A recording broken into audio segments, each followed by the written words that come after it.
भाई सारा भाई, ये नाम मेरे देसी नए चैनल में आप सबका स्वागत है। तो आज बात करते हैं अब कि अमेरिका में आप बगैर शादी किए, बगैर नौकरी के, बगैर वर्क परमिट के, बगैर स्टडी वीजे के कैसे जा सकते हो। तो उस पर बात करते हैं। भाई मैं गया था, क्योंकि मैंने आपके एक दो वीडियो में पहले बोला कि मैं जाऊंगा वकील पे और वकील से बात करूंगा और उसके बाद आपको सारी डिटेल दूंगा। तो इस वीजा को बोलते हैं, जैसे कि आपने मेरे थंबनेल में पढ़ ही लिया होगा, इस वीजा को बोलते हैं E2 वीजा, यानी कि इन्वेस्टर वीजा। अब बैठे हैं भाई वेटिंग रूम में, कर रहे हैं वेटिंग। इसका सेक्रेटरी बैठे आगा, सेक्रेटरी इसमें इन्वेस्टर वीजा की आप बात करें तो भाई इन्वेस्टर वीजा होता है अपनी एक 96 देशों की टेरिटरी, यानी कि 96 देशों का उस देश के प्रेसिडेंट के उस देश का, अपने जैसे भारत के प्रेसिडेंट का अमेरिका के प्रेसिडेंट के साथ एक समझौता होता है, कॉन्ट्रैक्ट इसको बोलते हैं या समझौता इसको बोलते हैं। अपनी जो डॉक्यूमेंट की लैंग्वेज है, इसी वीजा को अब डॉक्यूमेंट में बोलते हैं इन्वेस्टर टेरिटरी ट्रेडर वीजा। इसको ये बोलते हैं E2 भी बोलते हैं और ये वर्ड भी बोलते हैं और इन्वेस्टर वीजा बोलते हैं। सही मतलब जो सही जो इसका डॉक्यूमेंट में नाम है वो है इन्वेस्टर टेरिटरी ट्रेडर वीजा। तो हमारे देश में बहुत से लोगों को इसके बारे में पता नहीं है। सही पूछो तो पहले मेरे को भी नहीं पता था, मेरे को भी जाके वकील पे जाके पता लगा, क्योंकि वीजा की कैटेगरी बहुत सी होती है, जिसमें स्टडी वीजा आ गया, टूरिस्ट वीजा आ गया, वर्क वीजा आ गया, इन्वेस्टर वीजा आ गया। वीजा की कैटेगरी बहुत ज्यादा है, जिनको बहुत से भागों में बांटा गया। तो इस वीजे में अब आप डिटेल तक बात करते हैं, स्टेप टू स्टेप। पहले अपना क्या करना होगा, उसके बाद क्या करना होगा, इसमें क्या क्या इसमें खूबियां। वीडियो के एंड तक बने रहिए और देखिए अगले पूरा। जो ये अपना इन्वेस्टर वीजा है, ये होता है 5 साल का, आपको 5 साल का मिलता है। मगर ये 2 तरीके से अप्लाई होता है, एक होता है इनशोर, एक होता है ऑफशोर। इनशोर का देसी भाषा में कहिए, इनशोर होएगा अगर आप उस देश में हो, यानी कि आप यूनाइटेड स्टेट ऑफ अमेरिका, यानी कि आप अमेरिका में हो, तो उसको बोलोगे आप इनशोर, आपने वीजा अप्लाई किया।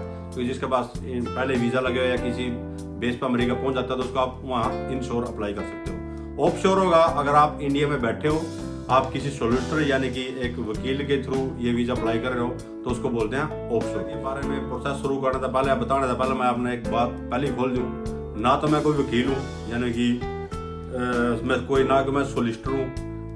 मैं सिर्फ ना आपको एक अपनी तरफ से एडवाइस दे रहा हूँ। एडवाइस का मतलब है कि मैं एक वकील से सलाह लगे, उसकी सलाह आप तक पहुँचाने की कोशिश कर रहा हूँ, किसी भाई को नहीं पता हो। ना कि मैं कोई लीगली कोई किसी को एडवाइस दे रहा हूँ या लीगली प्रोसेस आपको फॉलो करवा रहे हैं, वो आपने करना है सारा कुछ। जिस भाई ने कोई अप्लाई करना है या कोई करना चाहा है, मैं आपको सिर्फ उसका रास्ता। कि आप अगर यूएसए में कोई लीगल एडवाइजर लेते हैं, जैसे वकील लेते हैं, तो भाई यूएसए में वकील की कॉस्ट है बहुत ज़्यादा। वकील लेता आपसे 8 या 10 हज़ार डॉलर। तो मैं सोचता हूँ कि आप लोगों के वो 8-10 हज़ार डॉलर बच जाएं और उसका आप एंड में आपको समझाऊंगा भी कि उस कॉस्ट का क्या फ़ायदा, खुद काम करेगा क्या फ़ायदा। ये नहीं है कि कल्ला के वकील को पैसे देने हैं, उसका आपका बेनिफिट भी है इसी वीजा के पर्पज के। तो उसमें यह है कि अगर 8-10 हज़ार डॉलर हम बचा लें तो बेटर है कि आप अच्छी तरह से उसके वीजे के बारे में पहले स्टडी करें और खुद उसको अप्लाई करें। एक बिल्कुल इजी स्टेप है, अगर आप उसको खुद स्टडी करते हो और उसको अप्लाई करते हो, कोई खास बात नहीं है स्टेप करने के लिए। छोटी मोटी सलाह आप सोलिसिटर से वहाँ से ले सकते हो, मगर आप डायरेक्ट सारे वकील के थ्रू कराओगे तो आपके लगेंगे 8 या 10 हज़ार डॉलर। पहले आपको बता देता हूँ। स्टेप 1 भाई, जो भाई भी देख रहा है वो उसके दिमाग में, सबके दिमाग में ये बात हो गई अब कि पहले हम इंडिया से या कहीं से भी वीज़ा लेंगे और फिर वहाँ पे बिजनेस खोलेंगे। मगर भाई साहब की सबकी सोच उल्टी है। आपको पहले कंपनी या बिजनेस खोलना और फिर वीज़ा लेना, यानी कि आपको पहले अपनी कंपनी स्टेबल, यानी जो कंपनी जिसको अमेरिका वाले बात है कॉरपोरेशन, वहाँ पे खोलना और फिर वीज़ा का प्रोसेस शुरू करना। तो मैं आपको अब स्टेप बाय स्टेप उसके बारे में बताता हूँ। सबसे पहले स्टेप 1 में आपको क्या करना होता है, आपको अप्लाई करना होता है एक EIN नंबर। उसकी मैं आपको अपने डिस्क्रिप्शन में वेबसाइट भी दूंगा, जहाँ से आप अप्लाई कर सकते हो। E elephant, I ink and note pull, EIN number. ये नंबर होता है कि आपका टैक्स का, जाके आपकी टैक्स की ID मिलती है, क्योंकि जो भी आपने कंपनी या कॉर्पोरेशन खोलनी है उसके लिए नंबर होता है, ना कि ये आपके लिए कंपनी का नंबर होता है। कंपनी का नंबर एक टैक्स ID नंबर, ये आप अप्लाई कर सकते हो। ERS, ये जो आप वहाँ का इनकम टैक्स डिपार्टमेंट है, जैसे अपना इंडिया में है, सेम ही प्रोसीजर है। तो उनकी आप वेबसाइट पे इसको ऑनलाइन अप्लाई कर सकते हो, या फॉर्म फिलअप करके ईमेल करना चाहते हो तो वो भी कर सकते हो। दूसरा स्टेप है हमारा, हमने खोलना वहाँ पे बैंक अकाउंट, क्योंकि मैंने पहले आपको स्टेप 1 में बताया कि EIN नंबर आपने लेना है।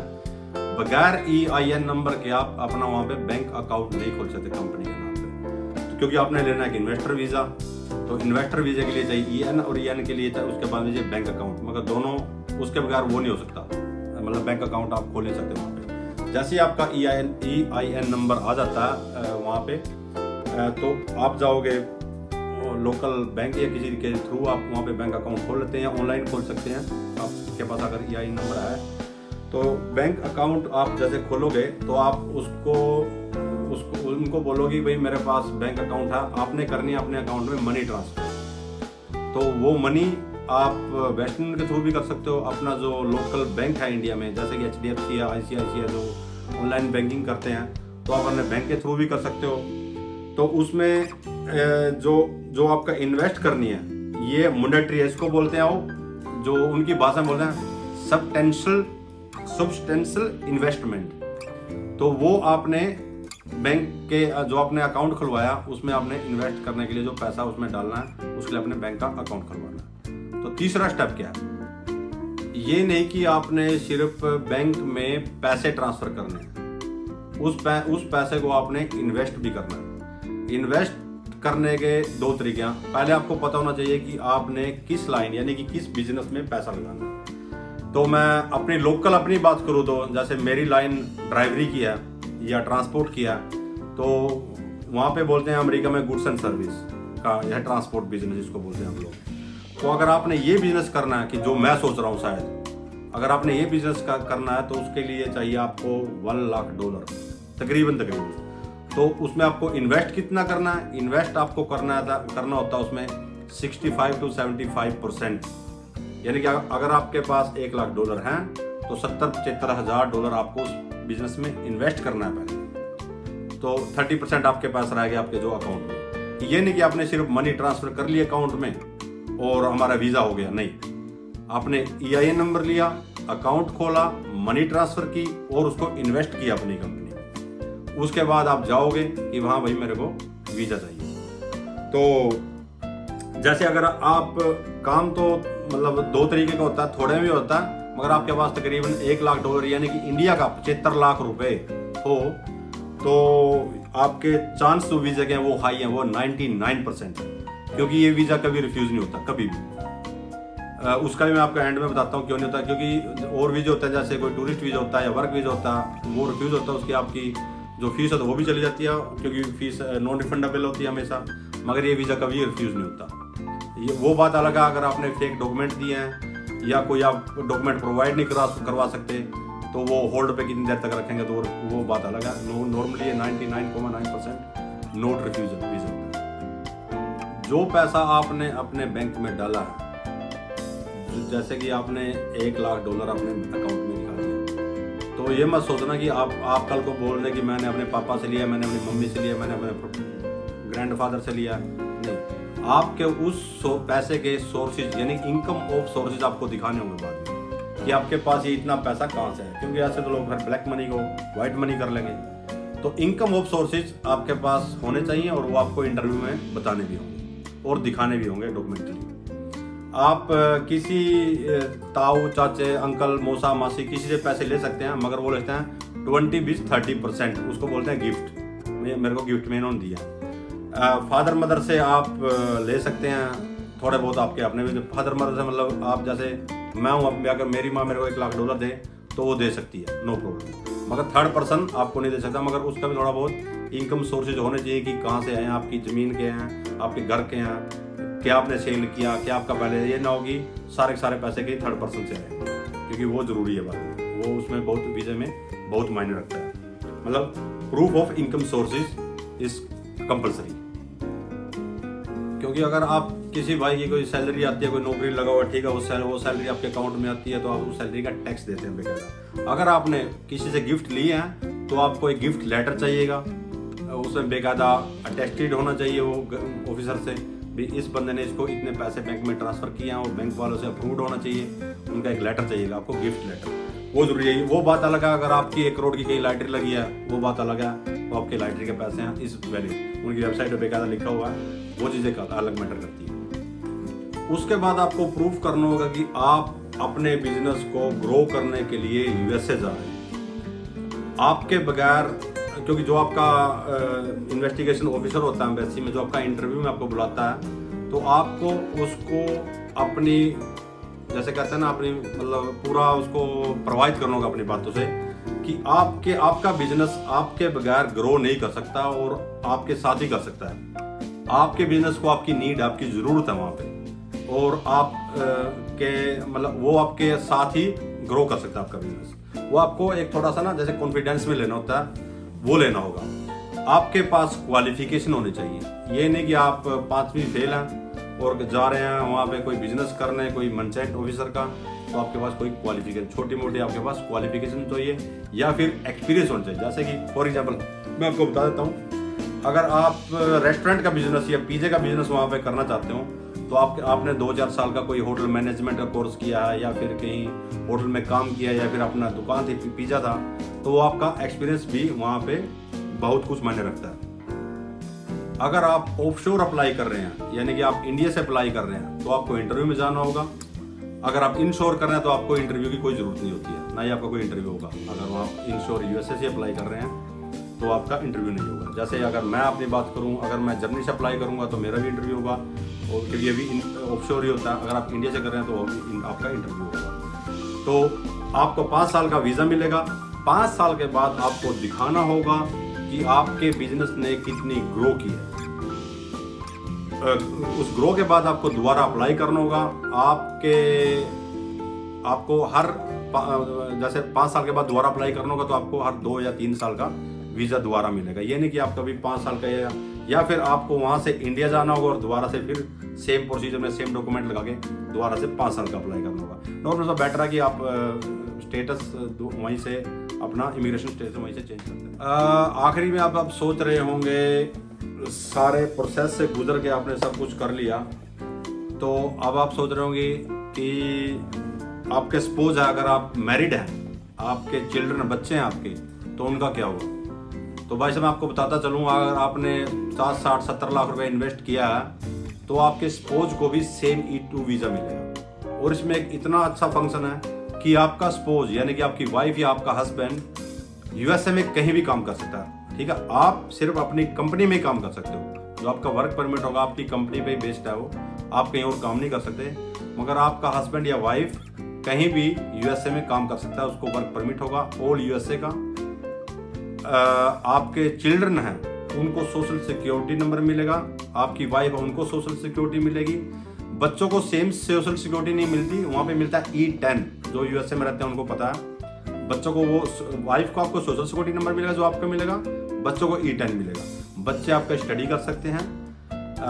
मैंने पहले वीडियो में बताया कि 12वीं क्लास तक यानी कि पहली से 12वीं +2 तक वहाँ पे स्टडी फ्री है।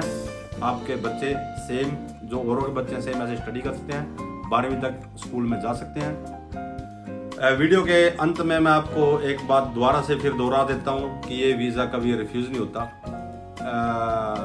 अगर आपने कोई फ्रॉड डॉक्यूमेंट दिए हैं, कुछ गड़बड़ किया या आप डॉक्यूमेंट प्रोवाइड नहीं कर सकते। फॉर एग्जांपल मैं आपको बताता हूँ, अगर आप वहाँ पे एक पिज़्ज़रिया या एक रेस्टोरेंट करना चाहते हैं, आपने वीज़ा अप्लाई कर दिया, आप करना चाहते हैं वहाँ पे रेस्टोरेंट, तो रेस्टोरेंट में क्या होगा, आपने बाद में फ्रिज, ओवन, इन्वर्टर जो उसका जो इन्वर्टर या बोलते इन्वर्टेरिया जो आपने खरीदा, क्यों बोलते उसकी रेशनू यानी कि उसकी हमको भाई स्लिप दे, रसीद दे कि तुमने कहाँ से खरीदा, वो आपको प्रोवाइड करवानी। जब तक आप उसको प्रोवाइड कराएंगे तो उसको बोलते हैं वो are you request of hold या रिक्वेस्ट ऑफ डॉक्यूमेंट, कि आप उन्होंने सिर्फ आपका होल्ड पे रखा हुआ, जब तक वो रिफ्यूज़ नहीं किया, वो उसको आपको प्रोवाइड करा देंगे तो आपको वीज़ा दे देंगे।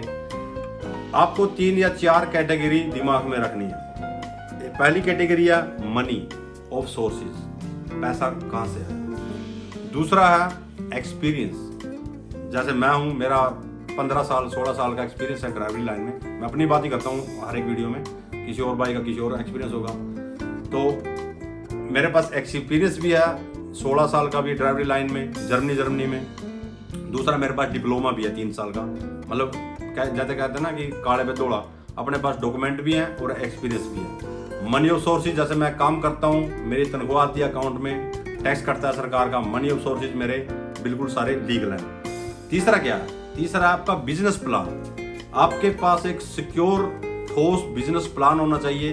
पहले आपको हर अपने बिजनेस के बारे में पता होना चाहिए कि आपने कौन सा बिजनेस करना है, क्यों करना है, कैसे वो ग्रो करेगा, कितने वर्कर काम करेंगे, कितना पैसा इन्वेस्ट कर रहे हैं, किस अब स्टेट में कर रहे हैं। आपको उसके बारे में हर नॉलेज होनी चाहिए कि ये नहीं पता कि ऑफिसर इंटरव्यू आपसे कौन सा सवाल पूछ रहा है अगर आप ऑफशोर वीजा अप्लाई कर रहे हैं तो आपको आप बिजनेस प्लान आपके माइंड में ऐसे सेट होना चाहिए जैसे आप ऐसे बात मतलब उसके बारे में बता दें। ये नहीं कि आप सोच के बताएं या कल को मैं लिखित में बताऊंगा, वो नहीं चलता।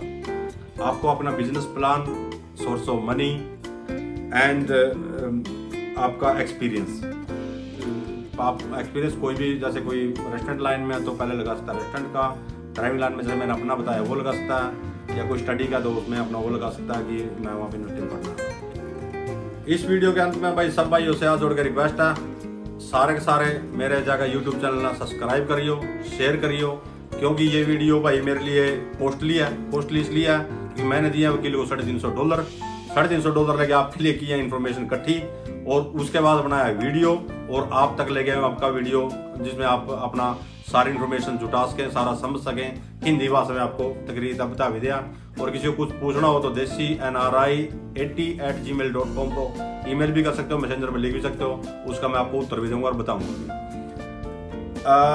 इसके जितने भी लिंक हैं, जिस तरह की अपना अप्लाई करना, अपना नॉर्मल वीजा अप्लाई करना क्योंकि वो यहाँ नहीं होता, या तो फिर आप एम्बेसी में करोगे अपने देश की, या फिर अगर वहाँ हो तो वहाँ के जो उनका जो वेबसाइट है वहाँ पे जाके अप्लाई करोगे। उसका लिंक जैसे आपने EIN जो EIN नंबर है उनका, इनकम टैक्स डिपार्टमेंट का नंबर है, वो कैसे अप्लाई करना उसका लिंक, और जो अपने अपॉइंटमेंट लेनी है लास्ट में वो बता दूँ कि अपॉइंटमेंट इसकी बिल्कुल ईजी है।